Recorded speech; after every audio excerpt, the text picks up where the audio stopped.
When Ryan's when it's time to begin, it's on the Rewind-A-Wai with John Pollock and Wai Ting. The 18 that makes sense of these things we see in the ring every week on TV. It's Rewind-A-Wai for Monday night. Download it Tuesday morning from the Post Wrestling site. It's Rewind-A-Wai for Monday night on USA Now on the John and Wai Take the Mic.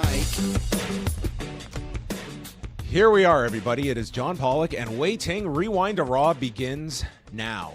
Coming out of WrestleMania, and now starts the road to nowhere. The Backlash.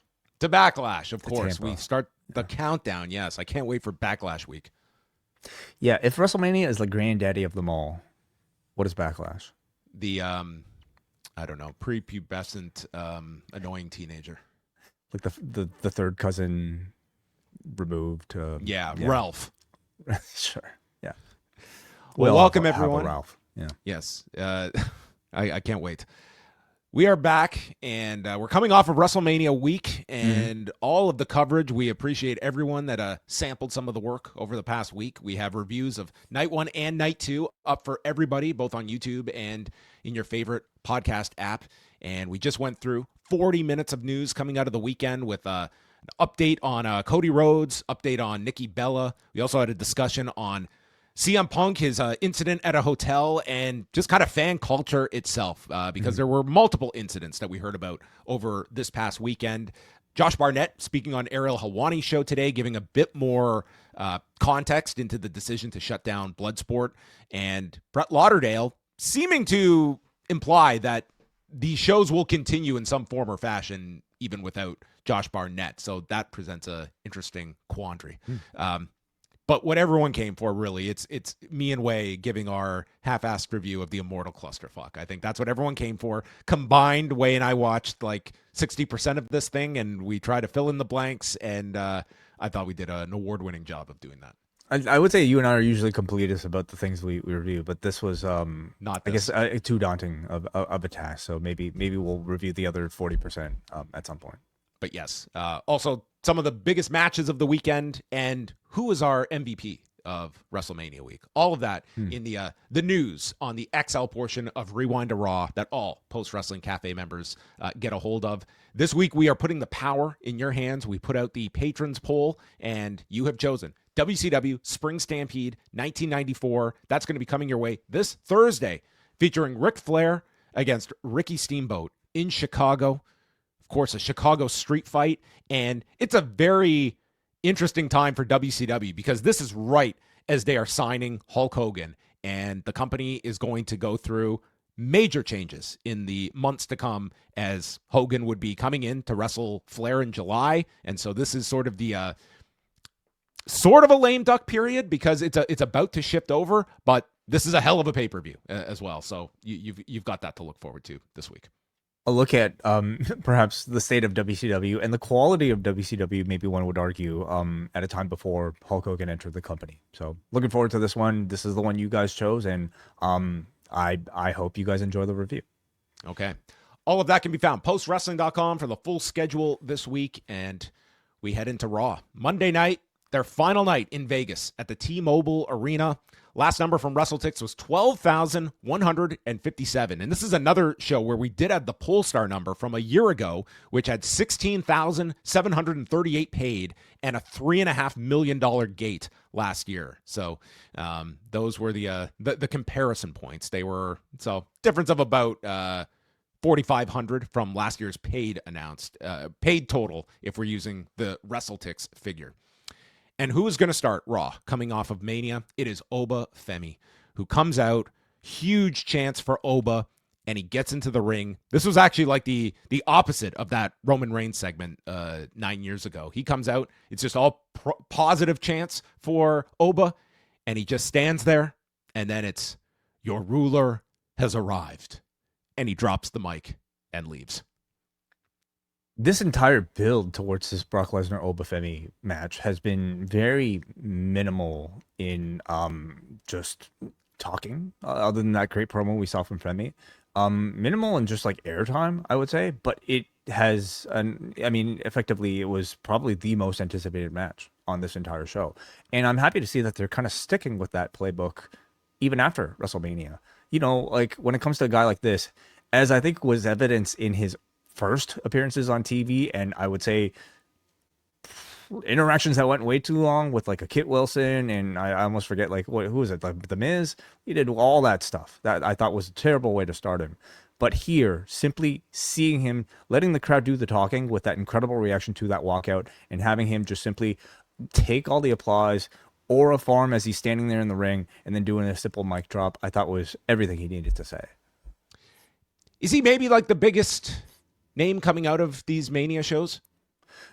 Of the new crop, yeah. Like I are you including like Punk and Reigns? Like, I'm just saying the guy that feels like the hottest character at the moment is Oba Femi, and that I think a lot of people want to see this Oba Femi Roman Reigns match. I don't think we're getting that immediately, but that is a big match for them down the road. I think just generally, I don't think there's anyone people are more intrigued by to see how they follow this up than Oba Femi and what you do with this, because he's got so much momentum. They booked him great on Sunday, and now it's where do you go after this? And there was no indication of this. Yeah. So the indications were on the post show where he, you know, drew sort of a direct target at Roman Reigns, but that could be way down the road, of course. Yeah.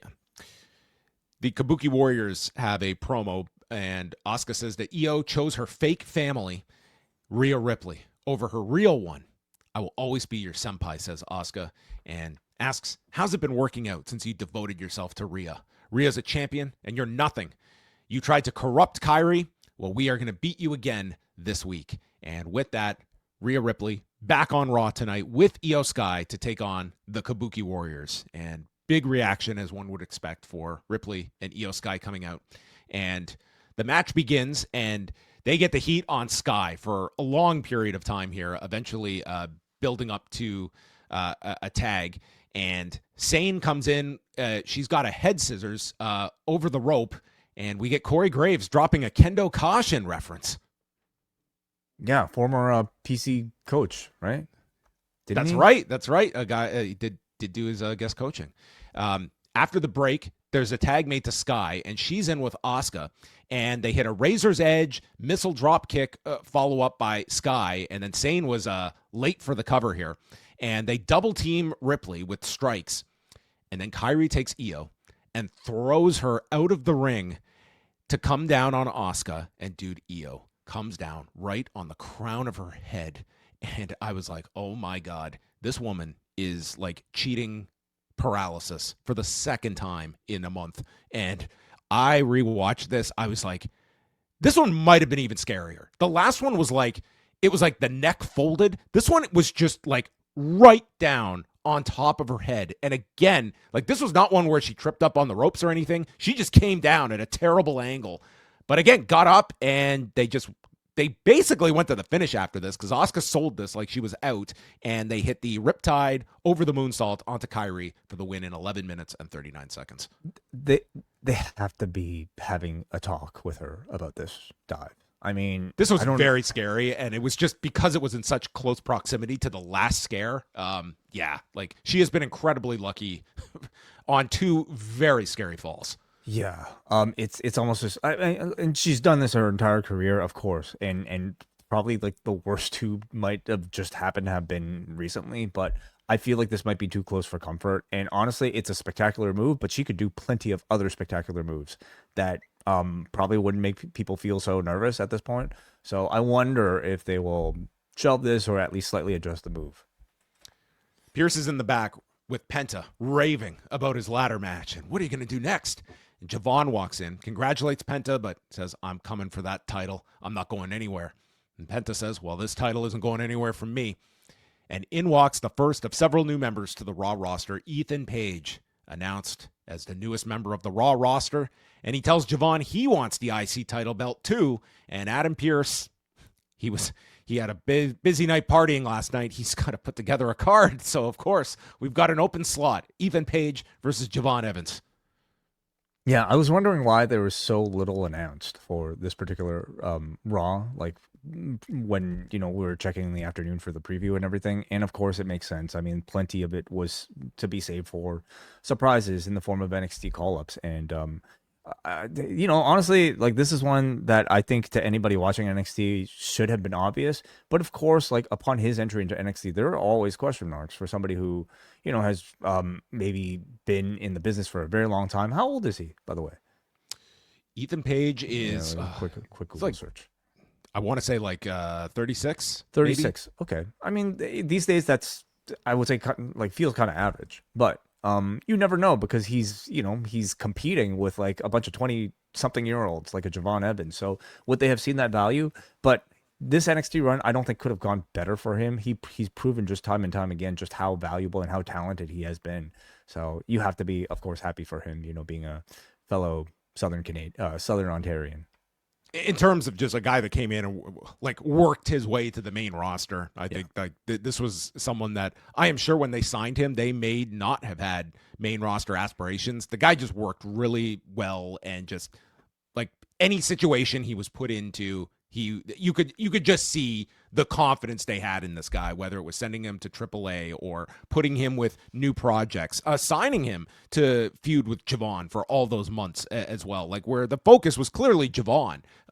And over time, like you could see like this guy made a mark for himself, and it was time. The question will be as well. It's been a lot of people's time all at the same point this year as well. Yeah. So we also got kind of an old Levesque staple of the stars in the crowd throughout the night. We had Royce Keys showing at first, promoted as part of SmackDown, and just taking in the show. I'm guessing all of these people that we saw in the crowd tonight will have some sort of like thing, bigger profile on SmackDown, but maybe they just wanted to, on this show coming off of WrestleMania, wanted to again remind you that they exist and that they had successes. He should have been sitting with the Andrade trophy. I think that should have been in the seat next to him. I actually think he should have. Yeah, I don't think that's a crazy Just holds idea. it up. Yeah. Yeah. Punk is showing in the back, and man, his face is all marked up from last night, and he walks out and he speaks about all the loss he has dealt with over the last several months. And he mentions Duke Rufus, Larry his dog, and then Kerwin Silfies, Davey Coates, Jim Shank, and then Bo Looters just recently on April the 1st. And he really goes out of his way to put over all the behind-the-scenes people, the real heroes, and everybody cheers as he brings up like the production staff. And it was almost like he named all of these people that had passed away, and he said, and then I lost last night. And he quickly just like says, and my loss does not equate to any of what I just said right there. He realized how silly it sounded. It did. Right? It almost felt like a real-time pivot because he was like listing off the losses he's had, and then I lost last night, as though like that's a sequitur to this. But I thought he saved it. He did. He's like, this last night's loss doesn't compare to any of these other losses. Yeah. And he says he's still processing his grief, but was able to do it with you, the people. He says, I was never supposed to be champion. I thought my 3-minute reign at SummerSlam, that would be enough. But I stayed ready in case an opportunity arose, and it did. And he won the title last year, and if it hadn't have been for me, Jey Uso would be the one standing here. And boy, does Jey Uso get booed to the point that Punk like punches back. He's like, I don't know why you're booing this guy. He's great. And then this was like, I mean, if it wasn't already obvious enough, like I think a great temperature check on the audience's reactions to Jey Uso. Now let's maybe be clear. This crowd is not always going to be the same as the other crowds that you get week to week. Like this is a much more, I would say, I don't know, diehard audience, if you want to call them that. So they are going to be a lot more sort of like anti whatever this company is shoving at them, and they're going to be a lot more sort of like independent in their own reactions. But it does represent a giant section of the audience right now that does not want to see Jey Uso in a singles run. A lot of Cameron fans. Perhaps, yes. And he says, I'm still the best in the world. I proved it. I'm not going home. I'm not going on vacation. I'm going to stay ready because you never know when a title shot will fall out of the sky. And with that, Cody Rhodes comes out with his wrecked up eye, and Punk takes a look at this eye, and asks, "What, did I go too long here?" And Cody explains that, this is your show, and basically he says, "We all thought you were going to lose your mind." It's like, well, that was last night on TMZ. You go to TMZ, yeah. I'm not totally fine about this. This was quite the quite the timing for this type of promo with Cody and Punk. And Rhodes says, "You're in good spirits here, and I'm the one feeling and looking like a loser." And Punk just immediately responds, "Should I feel like a loser?" And it was like this crowd was like, yes. And Punk's like, he subsides. He's like, "I don't feel like a loser. Cody, you had a tough job. You had to beat a friend on Saturday. I got to beat up someone I hate. That's a lot easier." And Punk then eyes his belt and repeats the line about staying ready in case a title shot falls out of the sky. And as he's leaving, Cody just says, "Just say when." And planting a seed that we might not see harvest for a while, but certainly they wanted you to have that direction at some point in time, which we always felt would be a match they would get to. It's kind of amazing it's been held off like this long between them. But I mean, considering the show that it's on and the show that it just followed, I mean, it really feels like they were calling their shot for next year's WrestleMania. You think it could be that long? Yeah. Well, like you said, John, like, is there a bigger match that they can make right now than this, right? And you could feel confident that next year this will be just as hot of a combination. So yeah, like, this sort of is the perfect time to maybe call that out. And we'll see how TKO will screw it up in that span of time. That's Cameron. That's and right. CM Punk is gonna come rap. Yeah. So maybe this is you don't see this being a Clash in Italy way. Anything is possible, John. Anything a is year possible. is a long time, to predict something with. First of all, I thought that, man, excellent promo from Punk. He is, first of all, underscoring the names that were listed on his jacket. Again, just kind of hearing it from him outside of the great job Michael Cole did last night. I thought just a wonderful way to pay tribute to people who have passed. And, I would have thought he would have spoken a little bit about the particular ending to the match that we saw, where I think for a lot of people's interpretation, it was some form of Punk realizing and admitting that Reigns might be right in saying that he's old. There was none of that selling from Punk tonight. Like, there's no acknowledgement of like him even getting tired. Like, he just simply said, "It wasn't my night," as if like, he got caught by like a, like a KO or something. Nothing really in particular about the way the match ended, which I was honestly a little bit disappointed by, because I felt like the ending of the match was so poetic that Punk kind of ignoring it maybe takes away a little from the impact of it. But of course, I also understand he's now one of your top baby faces, actually the top baby face, at least at the very top of the card, not Oba Femi aside. And you don't want your top babyface admitting that they're old, for really much reason. Even though I'm sure he would be able to make that compelling, but I understand not doing it. Now Cody, on the other hand, this was, I think, a curious, reappearance from him after WrestleMania, because I think in terms of the actual like story, like, what was his purpose coming out here? So I guess he did say to Punk on Friday that we will both be there on Monday in the ring with our belts, and maybe that was simply it, right? This like, would kind of feel like rubbing it in, would it not?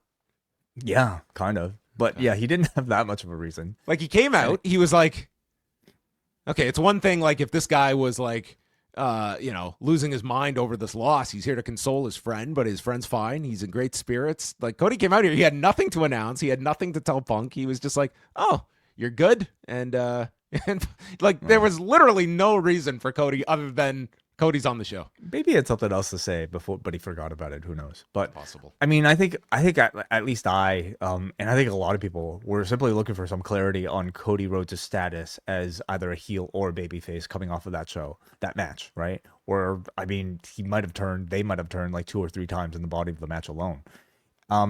Here he got a babyface reaction, kind of walked out like a babyface, at least, looking, selling, like eliciting some level of sympathy, in my opinion. And I would say, like, his demeanor in this interaction looked like he was almost disappointed in himself, in perhaps both in the damage it took, and also, like, I would interpret in the way he won the match via, well, cheating, via requiring Pat McAfee as some level of distraction. So my read is that maybe he's still a babyface, but I mean, I I don't know how to exactly confirm that or say that definitively.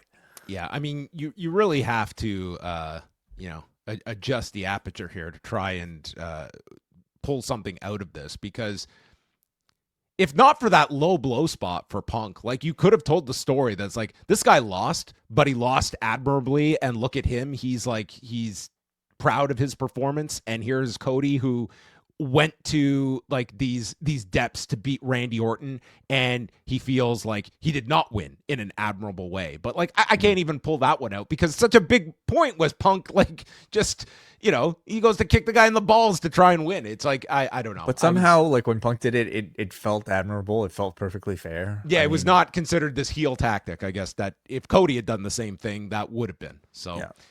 But as far as like creating a big moment between, like, the two guys who closed SmackDown and also potentially your WrestleMania main event for next year, I mean, this felt really like a great, big, nice interaction between the two. Purpose was the last line. Just say when. That was the purpose of this segment, to throw that into people's minds. Yeah. Finn Balor did a video that Dom brought out the demon, and he put Dom down, but he's not finished with the Judgment Day. Tonight, we get him and JD, and that meant old photographs of the two men over the last 20 years. He brought JD into this business. Tonight, he takes him out. That's right. Mm-hmm. Promising. Ethan Page, Javon Evans, they really played up like their feud in NXT, the street fight they had in New York, breaking Evans' jaw, and so I like that fact. We're not like pretending these are just two people that ran into each other backstage. Evans hits a stunner, but then Page takes over for a while. There were several big dives from Evans. Page managed an iconoclasm and then power slam immediately after. And as they're on the floor, Page gets posted, and Page gets super kicked on the desk when Rusev appears in the timekeeper's area, getting into Javon's face, who leaps onto him, and Page gets knocked off balance knocks Evans off balance to stop an OG cutter, hits the twisted grin, so Page gets the win. And then Rusev jumps Evans. Penta runs out to fight him off, and Page takes out Penta off the top, and he's hit with a Machka kick, and Penta is put in the accolade. So you took from this that all these guys want the Intercontinental belt, and Rusev seems to be at the front of the line. Yeah. Really glad to see that they're doing something with Rusev, coming off of what I felt was like a very strong performance from him, in that ladder match. And a feud with Penta feels like a perfect next feud. I guess it's logical, since like Rusev was probably the most dominant heel in the match. So as an IC title level program, I'm looking forward to this one. Have they wrestled before in AEW? Did they? I don't recall a match in AEW. I mean, I don't recall too many matches Rusev had in AEW. I think he had 5. So this might be a fresh match. But then WWE, they've had matches. Yes, on Raw and then on Raw again. Yeah. Okay. The Bellas and Page are showing in the crowd. And that was that. Judgment Day come out. We're gonna hear trouble from now until the end of eternity. And the crowd is chanting, "You deserve it," at Liv, and she takes the mic. Thanks to Judgment Day, and even thanks Vicaire for beating the hell out of one another. It reminded Liv who she is, the most talented woman in WWE. This is my division, my show. And there to interrupt her is Sol Ruka, who Michael Cole notes, these were the final 2 in the Royal Rumble, and then had to correct himself during the match that it was in fact Tiffany Stratton, who has completely been forgotten, even by Michael Cole's stats guys, and explained they were in the final 3. So this leads to Ruka. She calls Liv the top woman, congratulates her, but then Liv says, "You are no Liv Morgan." And Sol explains, "I didn't come here to pick a fight."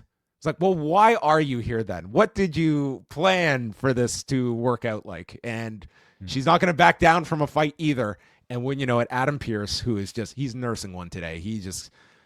Jessica Carr, next match. This is how New Year Dash should be every year. It should be like Ghetto coming out, and he's just like, he's got Tylenol, and he's just off that Wrestle Kingdom high. And we get Liv Morgan against Sol Ruka, impromptu. So I thought Sol Ruka looked very good in this match. She got a lot of offense in. She hit an X Factor, and Ruka kicked off the post for a moonsault to the floor, and then Sol comes off the top. It gets caught in midair with a code breaker. Ruka counters the Oblivion, and with it, she takes a kick and Ruka hits the Soul Snatcher, and this place goes wild for the move. And when Liv rolls out of the ring to avoid the pinfall, the whole crowd boos. And that sets up a space-flying tiger drop by Ruka to the floor. She just looked great here. And then out of nowhere comes Zarya at ringside, sending Ruka into the post. They tease the count out, but she gets in right at 9 in position for Oblivion, and Liv pins her in 11 minutes and 57 seconds.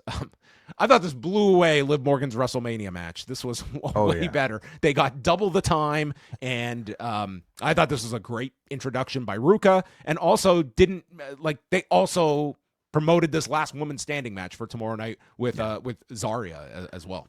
This was, I thought, really, really good. And I guess of the two debuts, I think, to me, the stronger one. Although I thought the Ethan Page one was very strong as well. But that particular sequence where she countered very impressively the Oblivion with that sort of headstandy or handstand type of thing directly into the Soul Snatcher, directly into this crazy dive. I mean, it lit this crowd up, and I think immediately reminds you and even tells people who might not have already been aware of exactly what makes her so special among the roster. She's already had appearances where I think she's done that, but this is the one that mattered the most because this felt like the proper call up, and she nailed it. I thought Liv selling that much for her was just great booking to show that Soul Ruka immediately upon entering is already at this level. She did not lose to Liv Morgan. She lost because of Zarya, and of course as a way to build to NXT tomorrow. I thought all of that worked incredibly well. And of course, a setup for Liv versus Soul in the future. You could look at. Oh yeah. You can certainly run this one back. I would think that Soul being attached to the Judgment Day gives her multiple matches with the women. Mm-hmm. And then Stephanie Vaquer walks out, just does a face-to-face with Liv. Liv holds up the belt, and I couldn't read lips, but it sounded like, let's take our WrestleMania match we had planned out and do it in Tampa in 3 weeks. Yeah. Is that what Backlash is going to be? All the matches that got shortchanged are actually going to get time? That happened so often back in the day where it was the people that either it was a bad match or it got shortchanged or something, and then they'd get to do the match they intended at Backlash the next month. So I think that is what we are going to get here. And I could imagine these two being very motivated to get time if that's the spot for this rematch.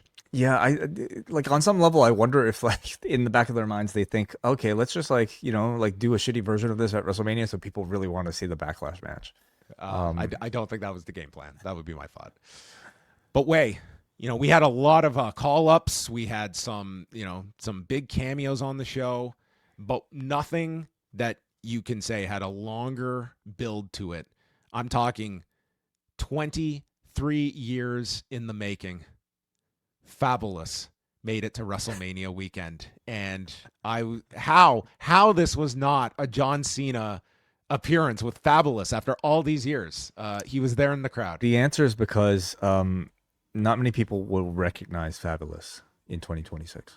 Man, I think know their history from WrestleMania 19.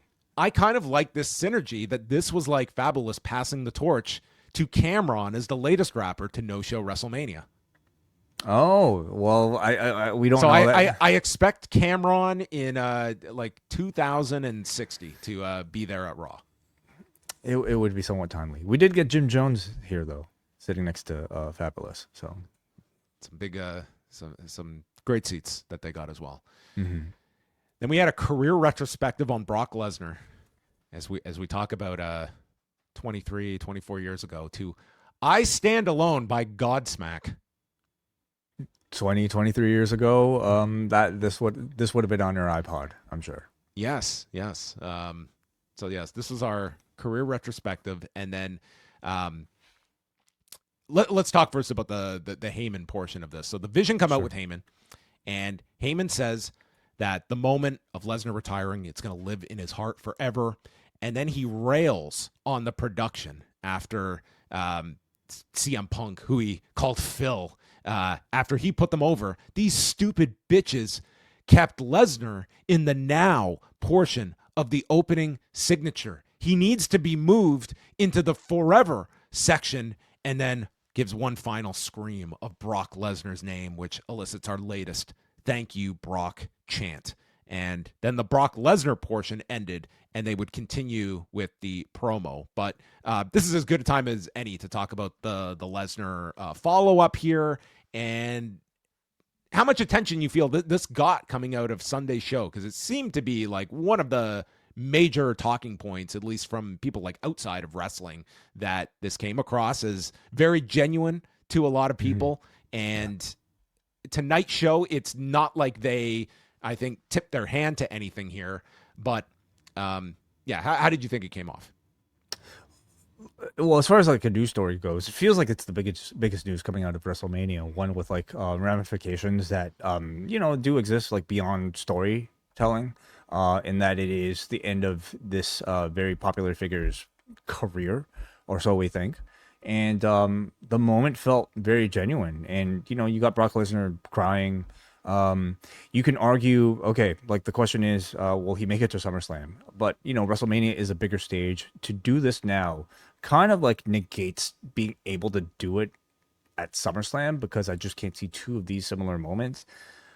But like the video tonight, I thought continued to convey that what you saw was final and not set to return.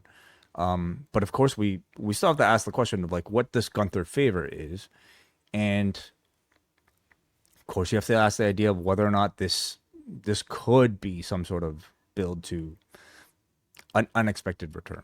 Yeah. And so before WrestleMania, my indication was that Brock and Oba, there was a chance of doing like a multi-match series with them. And I don't know if they will stick with that, but I strongly believe this is a storyline with Brock Lesnar. I will put it that way. And when ultimately you pay that off, I don't know, but I feel that this is going to turn out to be a storyline ultimately with Brock Lesnar. So we will see where this goes. And obviously this is something that you're not going to like tip your hand like the night after. I think they want this to kind of settle, and then he can make his return at maybe some less expected time and surprise everyone. I will say though, I don't disagree that whether his end date is SummerSlam or whenever, I don't think you really get to redo this one. And maybe that's not in the cards for a Brock Lesnar character, that he's just going to come back, do whatever it is, number of matches, and then disappear without a ton of fanfare. Or maybe they build it to like he violated his word, so now he's going to put his career on the line against someone where he is forced to leave the company if he loses. I don't know. There's ways they could do it. So if you think he comes back, you think it's for Oba, not Gunther? Well, I don't know. Like that was an idea that was told to me going into Mania, was the idea of doing multiple matches with Brock and Oba. Now, Oba got over so strong. Number one, do you want to put him, like, does he gain anything more by beating Brock a second time? And if it's a multi-match series, like, do you want Brock to get his win back to set up, like, do you want Oba to lose at all right now? And like, they may view it's like, okay, Oba no longer needs this, and then Brock can come back for someone else. But I have not heard of that changing. But I mean, I think Oba's in a totally different orbit than he was even a week ago. And that, like, I would not want him to lose to Brock. And I don't know what a second win would do for him at that point. So those are your options if you want to continue that program. So let's play this out. Like, okay, let's say if he does return, would it be as a babyface or a heel? Because, for all the questions about like them holding Brock Lesnar off screen for all those years, or at least months, I forget how long, because of the Janelle Grant story. They brought him back, and I would say by this point he is going to be widely regarded as a major babyface, right? He certainly felt that way, at the end of the Oba Femi match, and certainly felt that way tonight, judging by these crowd reactions. Does he come back as a heel or a babyface? I think it depends who you're bringing him back for and how you're bringing him back. If he's just coming in and attacking an Oba Femi, I think he's going to be a heel to the crowd, and it's going to be hard to make it that, well, you did this retirement and then you went back on this. There's a way you can pull him out of retirement where it's like a Gunther demanding one more match and Heyman has to facilitate this and bring Brock back. You can bring him back in a babyface role. It's not impossible. Yeah. It's all in the scenario of how you bring him back and who you're bringing him back for. I certainly do not think if it's just to come back and lay out Oba Femi, like he's going to be back in a heel position. We'll see. So they continue the promo, and Paul Heyman cites the resurgence that is going on within the tag division. This prominent set of tag champions on both shows that had no title defenses this past weekend, but it's a resurgence way. Are you aware of this? Axiom begs to differ. So he states that it's all because of Logan Paul and Austin Theory, and they hand the microphone to Logan, who gets the Dominic Mysterio heat as he just cuts a big promo calling IShow's Speed a backstabbing weasel and is sick of all these YouTubers and streamers coming into our business. I hate these outsiders. He says, quote, nothing that happened at WrestleMania matters. His words, not mine. And that Speed left with a piece of his fist in his face. So, I mean, certainly it felt like at least keeping the door open here for a follow-up with Speed.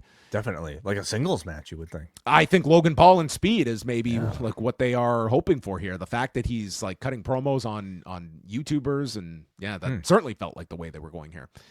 Heyman then mentions the favor that Gunther did for him, and he owes him when Gunther is ready to cash it in, but then brings out the returning Bron Breakker, who comes out, and he's going for Seth Rollins, he announces, and right there, Seth attacks with the chair from behind, but he gets outnumbered. He's eating punches from Logan Paul to the ribs, and then to return, it is the Street Profits.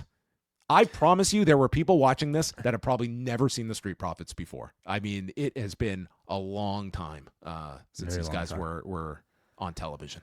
Do they have any history with Seth Rollins on screen? They worked in WWE together. They must be great friends off screen. I'm sure they'll explain it. Yeah. So they're out, and Montez Ford hit the most incredible tope con Hero, just flew over the top, landed on his feet. I mean, this thing was nuts.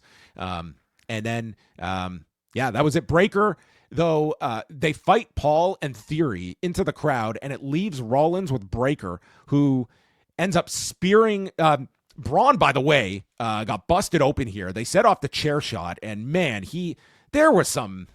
Man, we had Finn Balor later. We had Cody Rhodes on the weekend. This was Bloodsport. Yeah, this really was like, man, there were some big lacerations over the last couple of days. And so Braun is back here. He's just bleeding buckets here and manages to spear Rollins and then runs the ropes for another spear, laying out Rollins. So certainly Breakker and Rollins is the big match they're getting to, and I thought maybe Backlash, but the way this played out, they could end up doing a six-man just because of it being such short notice if they want to hold off on this. Yeah. Because I don't know if you would have necessarily done this angle if you at least get a six-man out of this in a couple of weeks, and then do Rollins and Braun. You want to promote it for a bit more than 3 weeks. It is honestly hard for me to feel a six-man is big enough at present time, but of course they can do things to hype it up, add a stipulation, tell a better story, of course, but that feels so much like a TV match to me right now. But I also think Seth versus Braun, is it too big of a match to put on a Backlash? Perhaps? No, it's not. They could do that, and they could do the Street Profits going for the tag titles. You could do that option as well. And yeah. But, I mean, hopefully it gives the Street Profits something, because it's not like we have a thriving tag division, despite Paul Heyman's assessment that, the Profits going for the tag belts, I guess, is the best I can hope for. Well, it's something, isn't it? It's something, yes. Yeah. I certainly hope, there's nothing to follow up on this, chair shot to what seemed like the back of Bron Breakker's head. Oh, can you imagine? Unintentionally? Yeah, wouldn't that have been awful? If he got hurt worse than, it looked. There was a fair amount of blood here. It's like it looked like he just got caught in the back of the head. It was just like a river coming out of his back of his head. Added the intensity to the segment, though. JD McDonagh gets his video and says that we were supposed to be family, Finn, but you changed that. You took cues from CM Punk instead of me, who's been with you for 20 years. You talked down to us like you were the leader, and he says it was easy to throw away our friendship. I will step out of your shadow tonight. I thought this was a good promo from JD. Yeah, it was good. Trick Williams is in the crowd. Lil Yachty, he got on his yacht and headed home. He wasn't sticking around for crowd work. Fit in JD. Dude, this was 6 minutes and 15 seconds with a 3-minute commercial break, and I thought this one was just really hard to get into. JD's got taped up ribs from the ladder match. They fought into the crowd. Balor went for the coup de grace like a minute into this match, so you knew they were going at a fast pace here. We go to the break. We come back. This is when Balor's got a busted up nose, and he takes a headbutt from JD. JD goes to the moonsault, lands on Balor's feet, shotgun dropkick, coup de grace on the bad ribs, and pins him in 6 minutes and 15 seconds.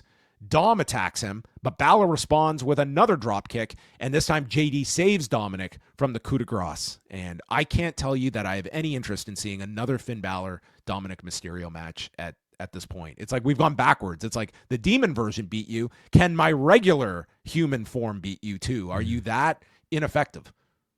Yeah, I can't say I'm that interested either, and I felt like I would have been, considering how much time they put into this Judgment Day breakup. But I just don't really feel it right now, and not to say like I wouldn't by the time they get to this match. I could also see maybe this one being a tag team match, maybe with the introduction of somebody else to support Finn in order to maybe freshen things up a little bit. Yeah, who are Finn's friends? Danhausen. Perfect. The demon and the demon. Yeah. How about Danhausen's midgets, as they prefer to be called? How about Damian Priest getting on the phone and saying, "Finn, please, as much as this tag division is thriving, I am not. Okay, these belts are weighing me down over on SmackDown." Jackie interviews Gunther, who feels fantastic. He said that there is nothing involving him and Paul Heyman beyond the favor that is owed, and says he wants his world title back. But you always have to run into some roadblocks, and your roadblock is LA Knight, who comes in, and he too has his eyes on the title. And he explains that Gunther needed a 3-on-1 advantage to beat Seth Rollins. That's basically a loss. No, it's not. That is absolutely not how wins and losses work. But by this theory, LA Knight is closer to the title than Gunther, and will have to keep this man busy for a couple of weeks. Yeah. I kind of said it last night, as we were ringing off like the list of like potential next in line champions. And I don't think LA Knight is anywhere near it at this point. I feel like certainly Oba's ahead of him, Bron Breakker's ahead of him. You can argue maybe Trick Williams is ahead of him. And where does that leave somebody like LA Knight? Well, you got backlash duty with Gunther, putting him over en route to whatever Gunther has next. So we'll see what LA Knight can do. Next week on the show, they announced Becky Lynch back, who was not on the show tonight, and Joe Hendry in concert, who Michael Cole states is on Raw for good. So that is Hendry being called up, and clearly no room for him on this show, and this is probably a better introduction for him. Hopefully the concert gets over well. It's a good enough concept. And yeah, this is still a big question mark to me about like what his success and what his ceiling is on the main roster. Like I think holding him back a little bit for the Mania cycle certainly was a smart move. It like gave him a little bit of credibility by giving him the NXT championship, and kind of like held him back from, well, like essentially a show that really wouldn't have had any airtime for him anyway. But I still question like how much they gained from that NXT run, because I just don't see a whole lot of depth in the character. Beyond these sort of like musical things, but these musical things like they could really get over on the main roster. In front of the right crowd, it will work. So I think this is the best opportunity to introduce him rather than just your typical interrupt your heel segment. And then we go to our favorites. It's time for Rhea Ripley and Io Sky to say goodbye. The only people that abide by this brand extension and are affected by it, these two. They're backstage. Not really, but just for the goodbyes. Last time they said goodbye, it felt like it was like a month ago. Yeah. I would love Io to say, why can't you just show up every week? And what would Rhea say? Like, what would be her defense of like, I don't know. That's kind of like Cody and CM Punk's thing. I know they can go back and forth, and so can Joe Hendry, apparently. What about Jimmy Uso? Isn't Jimmy Uso? Was Jimmy Uso ever traded? Jimmy just pulled up a room. He just works here. He just showed up. He said, they say goodbye. Let's not make this forever. You be safe. They hugged. They're in tears. I love it. I love these two. And there's just like over sentimentality when it comes to each other. And when do you see this like actually turning into something like whether it be feud or I don't know, like romantic? Oh. No. I mean, I thought that's where you were going. I mean, a feud. Like, where is this headed?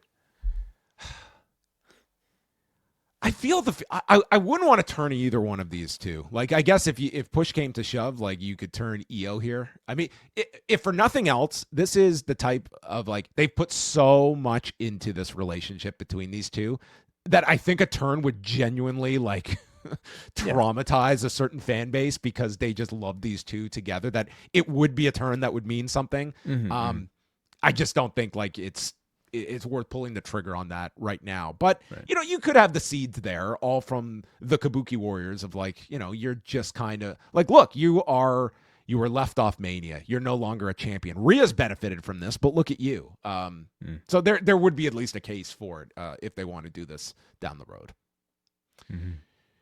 Final segment, Roman Reigns. And then she runs into Liv Morgan. Oh, right. She walks by, sees Liv, and says it will be... Look forward to seeing you around. And Rhea says, I look forward to it.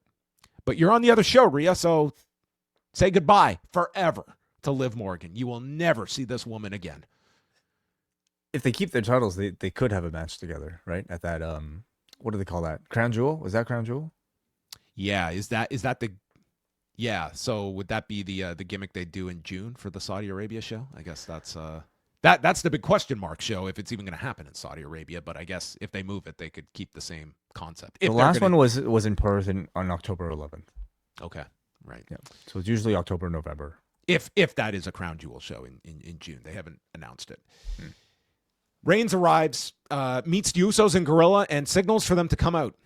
And out come Jay and Jimmy with Roman. And Roman misses this. He says, when we are split, we're like this. And he holds his hand up. We're scattered, and people like CM Punk can disrespect us, or some washed-up rapper from the 90s can disrespect you, Jay, and calls Cameron washed. He said, but when we're together, we're fisting. And when we're fisting, we ran this business for 4 years, fisting the competition. I'm not asking you guys to serve me. I'm asking you to be my blood and stand with me. And Jimmy, after all these years of consternation and, warning Jay, Jimmy's like, yeah, cool, man. You're our tribal chief. Ones, remember? Jimmy's like, man, I barely made Mania this year. I'm fine if we could get back onto the same plane here. I mean, a year ago, Jay was champion on this show, and now look at us, man. He heard the reaction to him, to his name in the CM Punk promo. Yeah, he's like, yeah, this is good for me right now. We're doing angles for non-payoffs here with Cameron. So they put the ones in the air, and then they are joined by Jacob Fatu, who comes out, and this is funny. This is the same thing I was wearing today. I went to pick up my kids from school. You pull it off just as well. Yeah. He is not here to acknowledge Roman. It's a ridiculous outfit. But in wrestling, I mean, it works. I feel like it's an homage to like keeping it real, Fatu, in the mid-90s. Oh, it could be. There's a bit of that. Could be. He says, Roman says, I assume you're here because you want my belt. Fatu says, I don't want that title. I need that title. In fact, I need everything that the tribal chief has. I need your shoe deal. I need a private jet. I need a Rolex. I need more vehicles. I need a bigger house. I need to put my children in better schools. I need security detail at the Mania Hotel every weekend. I need employee status. I need a 401k. And I need a cut of these sponsorships we got here. He says, I'll do anything to put my children in a better position. And I challenge you to Backlash, to level up and upgrade. And Reigns responds that, you know what, Fatu, I want all those things for you too. Maybe not the security detail. We're not miracle workers here. And he says, maybe you can beat me, but can you handle the burden of this title? And if you can't beat me, can you handle the burden of having to acknowledge me? And he explains the thin air up here. Only the strong survive. I'm going to give you a week to think about it. I'm not saying yes. I'm not saying no to giving you this title match. We'll see you on Raw next Monday, little cousin. And as they go to the floor, Roman tells Jimmy, talk some sense into him. Mm-hmm. Sounded like Jimmy was serving him by the end of this segment. Kind of did, yeah. Kind of back to our old roles that we were quickly assuming here. But we'll maybe next week Jacob he'll have he'll go home, he'll relax, he'll be like, you know what? Yeah, not a good idea. I don't want a Backlash title shot. I don't want to be facing the new champion on the first pay-per-view after WrestleMania. Yeah. That's a horrible spot for a babyface. My kids are perfectly fine in public school. You know, they're going to be okay. How bad of a contract did this guy sign? He's got a lot of kids. I don't know if you know, John. You know, even with a great contract, I think he'd need a bit of help. Yeah. I thought this was great. I loved this. I mean, this was confirmation that we are getting the bloodline back. Was my sarcasm too high for this? For your enjoyment of this? No, it's perfect. Okay. I enjoyed this segment even more. I also think they set up like this next story with the bloodline and their immediate next target or perhaps next member perfectly here. Of course, you could have just had Big Jacob come in and just throw the one up. He joins the group, everybody celebrates, and this is very exciting. We got a new version of the bloodline, but they're making this a story. They're making this earned. Like Jey Uso's entry into the bloodline was earned, you know, all way back when. The formation of the bloodline, I should say. And then, you get a big Backlash main event coming out of it, and then you just get more of a sort of like earned entry for Jacob Fatu, who I would assume would lose the match to Roman Reigns, but gain a family back in the process. So there's just something incredibly special about like seeing Roman with the Usos behind them. And I felt like we got Roman Reigns in his best sort of like mafia boss mode in this little promo exchange. He came in and felt like really the show's main character in this moment. So I'm looking forward to seeing them tell the story. And I personally don't have the sort of outrage that a lot of people seem to have in Roman maybe even replaying the hits, becoming champion again, making frequent appearances. He said something to the effect of, I'm going to be here all throughout the summer, so we'll see if that's different. But I love having the bloodline back. Yeah, I mean, there was a lot on the show that I think, it was like a lot of angle shot, a lot of new faces, some returns. Like you got like a, quality Raw after WrestleMania that sets up all these different directions. Pat McAfee's job is done. He fixed the company. We're back to 2024. Did you hear him today? He's like, turns out this place wasn't so bad. I'm done. Like, I mean, you've never seen such a So wait, he's saying he's done. He's not showing He up. said that on his show. He's done. Yeah. Got it. We'll never see this guy on WWE programming again. Never. Yeah, we'll see. I thought the show was really good. I mean, it set up a number of like fresh directions for everybody coming out of WrestleMania. You had the Cody Punk tease for maybe next year's WrestleMania. Roman bringing the bloodline back and teasing up a feud with Jacob. You had a great debut for Sol Ruka. I think a very good debut for Ethan Page as well. Oba Femi coming out feeling like a major star, kind of like having a bit of a celebration after the Brock thing. So, like, this show, at least, like, tonight felt very exciting and fresh coming off of Mania. Angle heavy, surprise heavy. I mean, it's kind of all the key points I think people look at for this show each year. So, there you go. That was Raw. I guess something we didn't talk about as well was the interview AJ Lee did after the first night. This was that they posted online. She didn't say she was done, but it certainly indicated like she's going away now. And maybe, I certainly expect we'll do more matches down the road potentially, but it felt like this run was to conclude at Mania and, maybe comes back on occasion or something like that. But it did kind of feel like this was her goodbye for the time being. Well, I mean, we know she can wrestle, like, and we know she is probably considered a very popular act in the division, and I'm sure there's plenty to still be told with her, but I don't imagine we've seen the last of her. All right, before we go, Tuesday night is NXT Revenge, which might be turning into NXT Goodbye for several. We have got the casket match with Tatum Paxley and Blake Monroe for the women's North American title. Miles Bourne and Dion Lennox for the men's North American title. Lexis King against E.K. Prosper to determine the new Speed champion. Sol Ruka Zarya in a last woman standing match. And Keanu Carver versus Joe Hendry. What do you think they do with Hendry in this match? Do they just have Carver run through him in this match? Because it's not always like they just, throw the guy going up to the roster to the Wolves. Like sometimes they don't want the guy to lose on the way out. But Carver is clearly a big focus for NXT that I would imagine they will put him over in this match maybe. I would think so too, but I also wouldn't be surprised if they just had some level of interference to somehow protect Joe Hendry in the loss. I do imagine you will get maybe some sentimental standing ovation moment for Joe Hendry, I guess pun intended, in his case, and also for Sol Ruka because this will likely be her goodbye. So, yeah. And then Dynamite on Wednesday will feature the Darby Allin-Tommaso Ciampa match hinted at for the AEW Championship.